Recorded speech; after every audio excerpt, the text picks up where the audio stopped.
আসসালামু আলাইকুম গাইস। আমি এখন আছি একটা টমেটো বাগানে। মাশাআল্লাহ, অনেক ভালো ফলন হয়েছে। এখনো ওইরকম পাকে নাই, আবার কিছু টমেটো পাকছে। খুবই সুন্দর ফলন হয়েছে মাশাআল্লাহ। আর এই ক্ষেতটা মোটামুটি ভালোই লম্বা, আর পাশে একটু কম। এই যে সম্পূর্ণ ক্ষেত।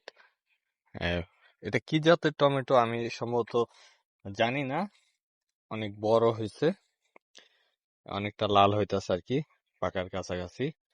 আমাদের গ্রামে আর কি, উত্তমরা, আমাদের বাড়ির পাশেই এই ক্ষেতটায় আজকে আসলাম, ভিডিও করলাম।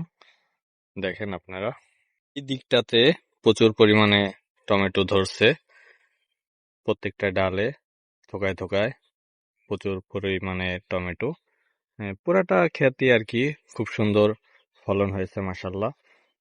এই টমেটোর জাতটা জানলে হয়তো ভালো হইতো, মানে বিভিন্ন জাতের নাম থাকে, তো ওইটা ইনক্লুড করতে পারলে ভালো হতো। আমি নাম জানি না। খুবই সুন্দর টমেটো, আর অনেকটা লাল হয়েছে, মানে পাকতেছে, ভালোই লাগতেছে। আবার কিছু আছে গোল গোল গোল, এরকম একটা টমেটো আছে খুব দামি সম্ভবত ওইটার মতো, কিন্তু এটা তো আর কি মানে দেশি টমেটো।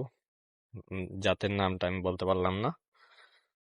এই যে সম্পূর্ণ বাগানটাই আর কি টমেটো ধরছে মাশাল্লাহ।